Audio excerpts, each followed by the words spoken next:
Halo semuanya, selamat datang di segmen analisa. Kembali kita update terkait dengan peristiwa tenggelamnya Dante. Ini ada update terbaru pada saat ibunda dari Tamara dan juga Tamara kembali diperiksa di Polda Metro Jaya. Ada 11 pertanyaan yang diberikan ke ibunda Tamara. Bahkan juga kuasa hukumnya mengatakan walaupun saat itu kemarin diperiksa bukan jadwalnya Tamara, tetapi karena nganterin, Tamara pun juga sama dimintai beberapa keterangan plus juga ada beberapa barang bukti yang diserahkan. Apa ya barang bukti yang diserahkan oleh pihak Tamara ke Polda Metro Jaya? Dugaanku sangat kuat, ini adalah bukti-bukti yang akan meringankan pihak mereka. Agak unik sih ngomongnya meringankan, karena korbannya adalah putranya sendiri Dante.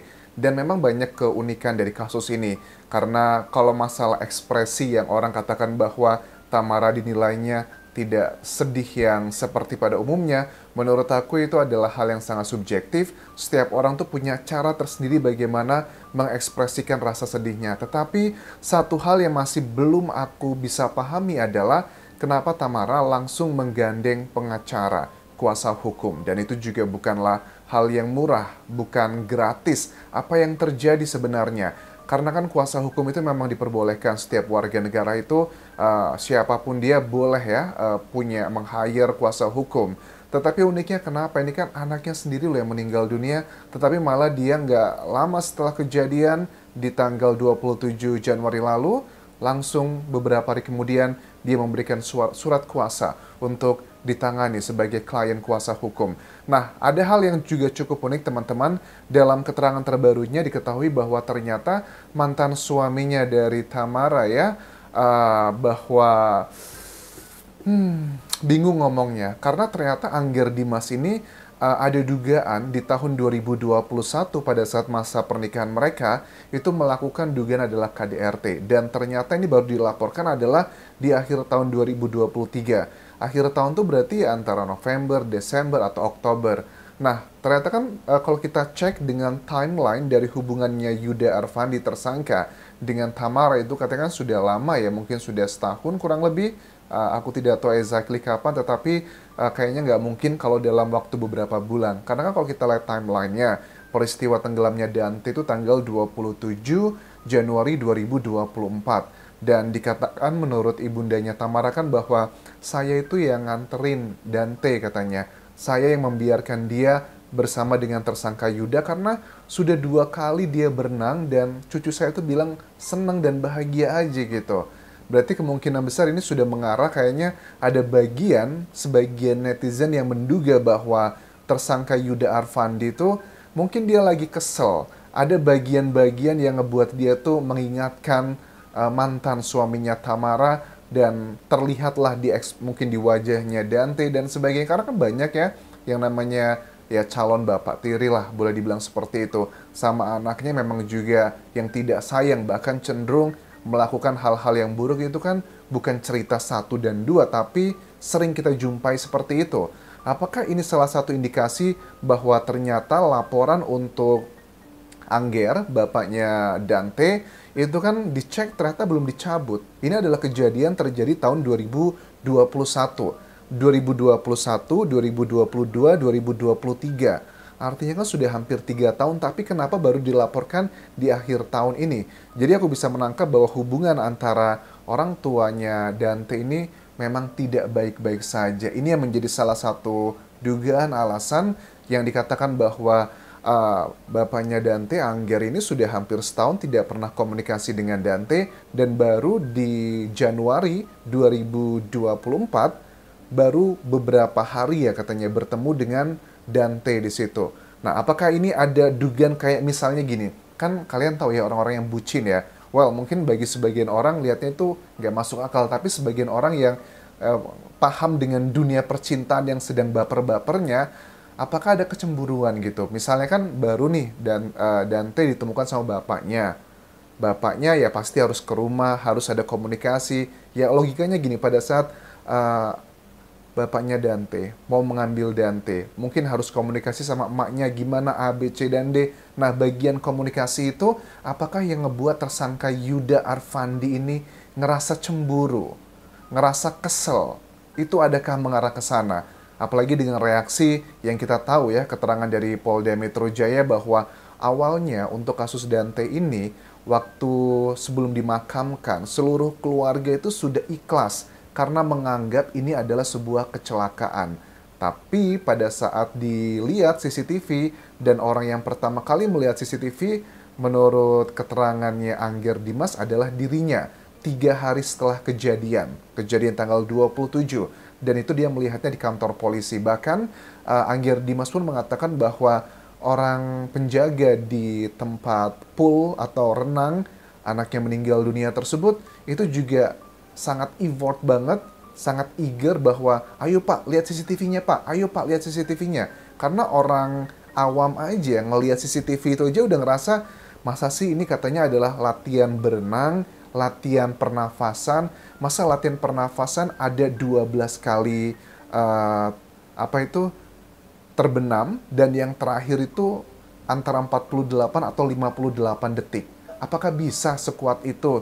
Ini sih kayaknya dugaan sangat kuat bahwa karena bapaknya Dante sudah mulai kembali lagi ke dalam kehidupannya Tamara sebagai seorang bapak dan ada rasa cemburu yang dirasakan oleh Yuda Arfandi. Namanya juga cinta. Cinta tuh gitu ya kan?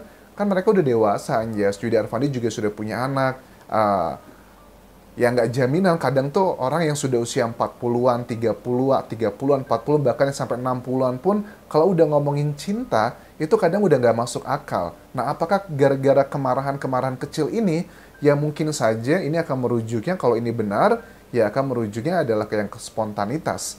Karena, ya, dia nggak bermaksud untuk, misalnya ya, kalau untuk menguji nanti dalam persidangan bahwa Yuda Arfandi ternyata memang ditemukan, kan banyak penyidikan sekarang ini adalah dari forensik psikolog ya. Seandainya ditemukan dalam pembuktian nanti bahwa memang Yuda ini menyimpan kemarahan, seandainya kesel gitu gara-gara bapaknya Dante kembali lagi dalam tanda kutip kehidupannya ke Tamara, itu yang ngebuat dia kesel dan dia melampiaskannya ke Dante. Dan dia melampiaskannya itu nggak ada maksud untuk sampai membuat dia meninggal dunia, hanya ngebuat dia kesel aja pelampiasan. Tetapi karena memang sudah apes, terjadilah hal-hal yang sampai Dante meninggal dunia. Itu akan jatuhnya kemana? Kalau terjadi seperti itu, ya pasal yang dikenakan adalah pasal yang pembunuhan yang spontanitas. Tetapi kalau agak serba salah juga, seandainya memang sudah ada rencana nih. Rencananya itu bukan untuk menghabisi, tapi rencananya hanya untuk memberi pelajaran. Nah, menghabisi dan memberi pelajaran ini adalah bagian interpretasi nanti dalam persidangan, ya sama kayak kasus Sambo dulu kan ya, bahwa waktu itu kan Sambo bilang bahwa saya hanya mau memberi pelajaran dengan tembakan. Nah, ini juga sama. Orang kan kalau ditembak pasti meninggal dunia dong, apalagi di area-area vital. Ini juga sama di kolam renang. Kalau dia mau ngasih pelajaran ke Dante dengan cara dibenamkan sebanyak 12 kali seperti itu mah bukan pelajaran lagi, itu mah sudah niat untuk menghabisi Dante. Tentunya dalam dunia hukum ini harus dibuktikan, karena kalau dunia hukum, sesuatu hal yang tidak terbukti itu dianggapnya tidak terjadi. Padahal kan belum tentu juga ya, banyak hal kok yang sebenarnya tidak terbukti di persidangan, tetapi sebenarnya itu terjadi fakta-faktanya. Jadi kita lihat nanti kuasa hukum dari, kalau ini kan nanti nggak ada kuasa hukumnya dong kalau Dante. Dante itu nanti yang mewakili adalah jaksa penuntut umum. Tapi kita pengen denger deh keterangan dari kuasa hukumnya tersangka Yuda Arfandi. Kok sepertinya di media tidak ada nih berita dari kuasa hukumnya tersangka Yuda Arfandi. Sampai sekarang memang motifnya masih belum bisa ditemukan dari penyidik, tetapi ini sudah bisa mengarah ke merucut ke beberapa hal. Pertama sih menurut aku dengan adanya data baru bahwa ternyata di akhir tahun 2023 ada laporan kepolisian, itu kayaknya sudah merujuk bahwa kayaknya ada masalah nih antara orang tuanya Dante. Yang kedua adalah berarti motifnya adalah karena kekesalan dan dilampiaskan ke sana. Atau yang kedua karena mungkin seperti backgroundnya tersangka Yuda Arfandi yang pernah memiliki permasalahan yang berhubungan dengan polisi juga, kekerasan juga kepada sejumlah selebgram di Indonesia dan dia menang dan mereka yang dipenjara. Apakah indikasi bahwa kebiasaan dia nih dalam menyelesaikan masalah yang dihadapi selalu menggunakan kekerasan. Karena dia merasa, saya kebal sama hukum. Saya tuh punya koneksi A, B, C, dan D. Ini juga yang menjadi dugaan. Nah, Ada dua potensi yang sangat kuat, adalah karena kesal atau karena kebiasaan menyelesaikan masalah dengan kekerasan. Ada keterangan juga dari Wani Siregar, Parents Relation Janitra Bina Manusa School, yang menjadi tempat Dante sekolah. Saya klarifikasi bahwa Dante belum percaya diri berenang di sekolah. Dan Tamara mengatakan kalau Dante takut renang, dia diliatin air aja bisa nangis, dia itu jago renang kok. Tetapi aku tangkap ya dari foto-foto yang mungkin ya barang bukti yang disampaikan kemarin ke Polda Metro Jaya, menurut aku adalah dugaannya adalah Tamara ini memberikan foto-foto ataupun juga video pada saat Dante lagi enjoy berenang bareng sama tersangka Yuda, bareng juga sama dirinya dan juga keluarganya. Karena kan dikatakan juga bahwa mereka sudah sering tuh pergi bareng gitu ya, kemudian ada adegan atau menghabiskan waktu berenang bersama itu. Terus apa dong hubungannya Anjas? Kenapa kok pihak dari Tamara berusaha menunjukkan bahwa memang Dante itu hobi renang gitu. Nah ini menurut aku adalah bagian agar Tamara tidak terlibat dalam peristiwa ini. Kalau seandainya nanti terbukti bahwa Tamara itu berbohong, seandainya bahwa Dante itu tidak suka berenang, Dante itu takut dengan berenang, nah ini ada indikasi bahwa nanti Tamara bisa berperan dalam peristiwa ini adalah sebagai orang yang mengetahui atau bahkan membantu gitu. Ya, I don't know nanti pada saat temuannya. Apalagi kalau nanti tersangka Yuda Arfandi memberikan keterangan bahwa Tamara sudah mengetahui semuanya. Waduh, itu bisa habis banget Tamara. Karena kan untuk menentukan satu orang tersangka dibutuhkan 2 alat bukti. Ada 5 alat bukti, keterangan saksi, keterangan ahli, keterangan terdakwa, petunjuk, dan juga surat. Seandainya keterangan terdakwa Yuda nanti di pengadilan dia ngomong bahwa Tamara itu sudah mengetahui semuanya, habislah Tamara. Bisa menjadi tersangka, ditambah lagi dengan keterangan ahli, yang misalnya dia meninggalnya karena tenggelam, atau keterangan saksi lainnya, yang Wani Siregar, ataupun juga bapaknya yang bertolak belakang. Ini bagian yang sangat memberatkan Tamara sendiri.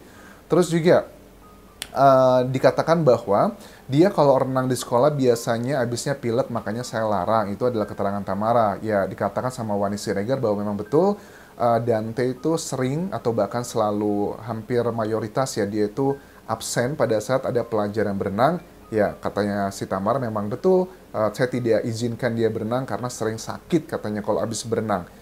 Menurut aku itu adalah indikasi ya bahwa Dante itu nggak nyaman berenang, dia nggak seneng. Karena kalau anak itu seneng, jangankan berenang, hujan-hujanan aja yang kata orang nanti pusing palanya, tapi karena dia seneng ya nggak sakit gitu. Terus juga ada bahasa bersayap dari pihak sekolahnya Dante, tidak percaya diri. Orang tidak percaya diri itu artinya dia takut, nggak suka atau males gitu loh. Bahkan kalau kita nggak percaya diri ngomong di depan umum, kita gemeteran gitu. Nah berarti kalau dia nggak percaya diri di kolam renang, ya artinya dia ekspresinya tuh yang nggak enjoy gitu loh. Ada kan orang yang bilang, wah aku percaya diri nih di kolam renang, padahal dia nggak jago renang. Makanya dia cuma di pinggir doang, main-main doang. Nah, sebenarnya keterangan dari Wani Siregar ini sepertinya memberikan indikasi bahwa Dante itu nggak suka sama air. Nah, ini sudah mulai menarik nih teman-teman. Apalagi dikatakan juga aplikasi sekolahnya Dante itu kan termasuk sekolah mahal ya di Jakarta. Kan aplikasinya ini akan memberikan report setiap hari ke orang tuanya Dante. Misalnya, Dante kejadian A, B, C, dan itu semuanya di-report semua. Karena sekolah mahal kan seperti itu tipikalnya. Dan nggak mungkin, ini bisa menjadi satu alat bukti. Nanti kan lihat tuh aplikasinya, kapan pihak sekolah melaporkan bahwa, oh Dante abis terjadi ini di kolam renang, dia ketakutan A, B, C, dan D. Itu bisa dilihat sebagai jejak digital, dan itu bisa menjadi salah satu alat bukti. Jatuhnya adalah keterangan ahli nanti ya, untuk mengecek aplikasi tersebut apakah asli atau tidak dan benar atau tidak indikasi bahwa Dante tidak suka berenang. Ini potensinya cukup besar kalau seandainya Yuda Arfandi membawa-bawa menyeret Tamara, Tamara bisa kena juga sih dengan pasal mungkin kelalaian atau yang menutupi atau bahkan yang membantu. Kita lihat nanti perkembangannya seperti apa. Terima kasih sudah menonton, sampai jumpa lagi di video berikutnya. Tinggalkan like dan juga komen, subscribe channel YouTube ini, follow Instagram, Facebook, dan juga akun TikTokku di Anjas Sosmara. Sampai jumpa.